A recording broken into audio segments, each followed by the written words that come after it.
It is during times of change, uncertainty, and unfavorable circumstances that we start to wonder how strong our business actually is and whether it will survive the shock. The good thing is that there are things we can do before we reach such a point to build financial resilience into our businesses. And that is what we'll talk about in this video.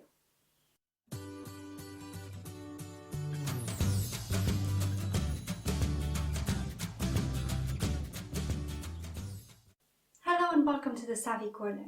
My name is Alisa and this channel is all about managing your money and your mind around it. I'm excited about today's video because it's a topic I haven't seen addressed very often.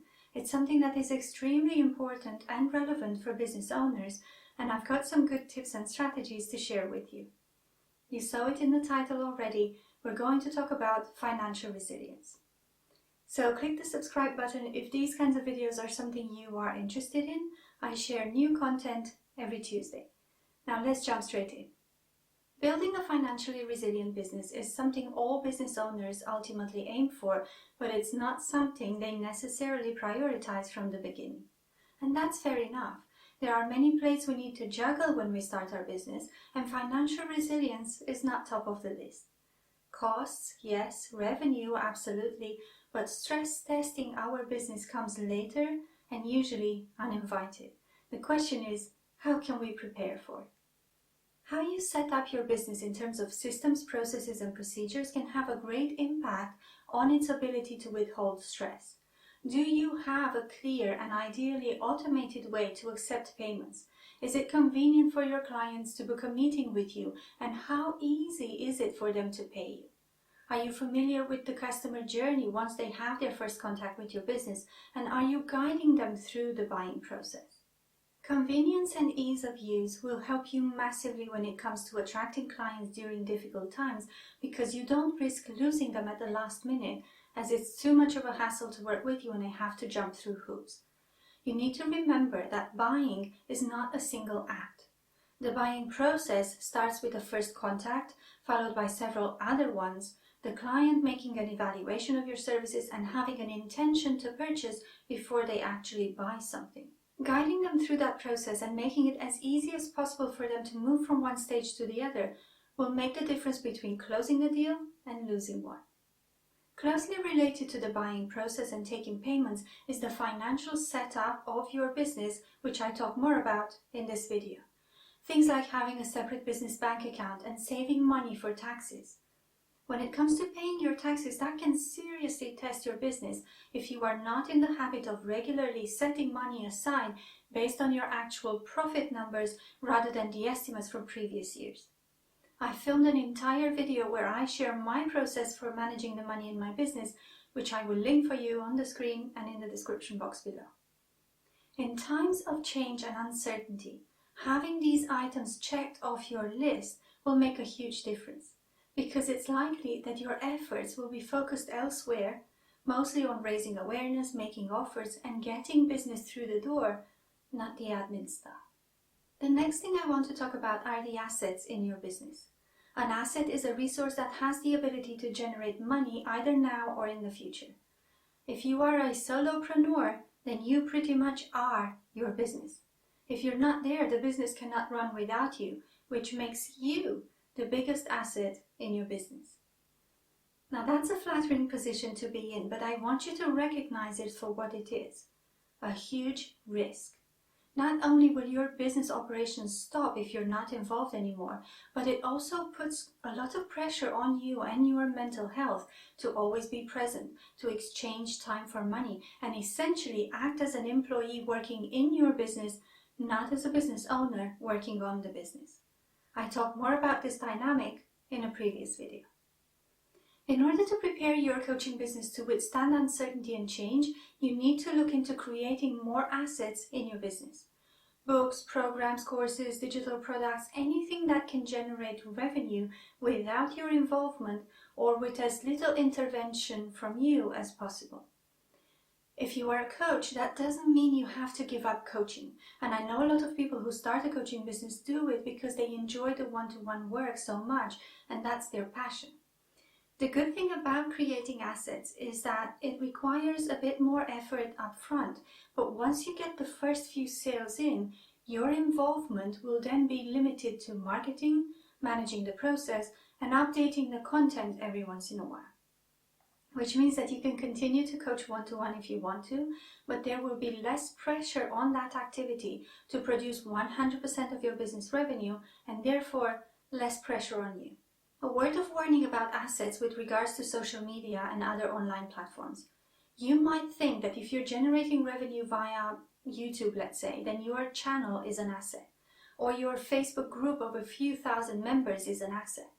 Be careful where you build these communities, because if those platforms decide to shut down your profile or to simply close their doors, you have no way of accessing your community anymore. Which is why it's important to ask yourself who actually owns the asset. Is it me or the online platform? An email list is your own asset.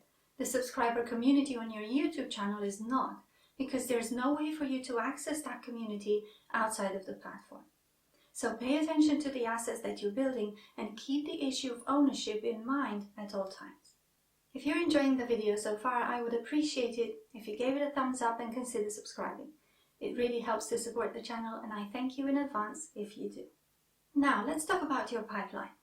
During challenging times, you might notice that you're not getting as many inquiries as you used to, or that people start to cancel or postpone sessions and so on. Ideally, by having different assets in your business, you would have built a strong enough pool of prospects and people who are interested in buying from you.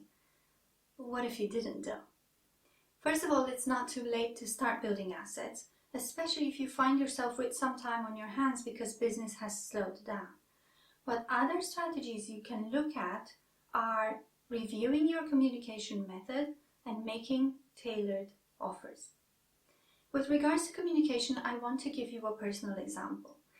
During the coronavirus pandemic, I changed my strategy for getting in touch and for keeping in touch with my audience and prospects.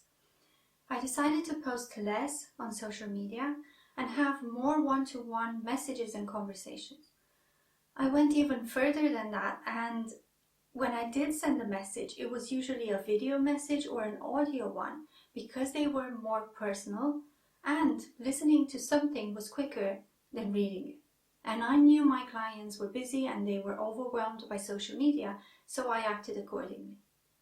I also made these video messages short and to the point, and I provided a call to action at the end of them that was clear and easy for the prospect to follow if they wanted to. For example, book a call with me, here's the link to my diary. Let me know how I can help, and I provided 3 suggestions for them. Please reach out if you want to talk by replying to this message. As for the tailored offers, I always have these available anyway, but they proved even more useful during the pandemic. I gave my prospects the possibility to work with me and stay within their budget by putting together a package of services based on how much money they were able to invest. Look, it's normal for people to be reluctant to pay for something during difficult circumstances because they're not really sure if they can afford it. Offering a bespoke package can help mitigate that and keep your business going. Now be careful though, not to confuse a bespoke package with a discounted one. There's a huge difference there.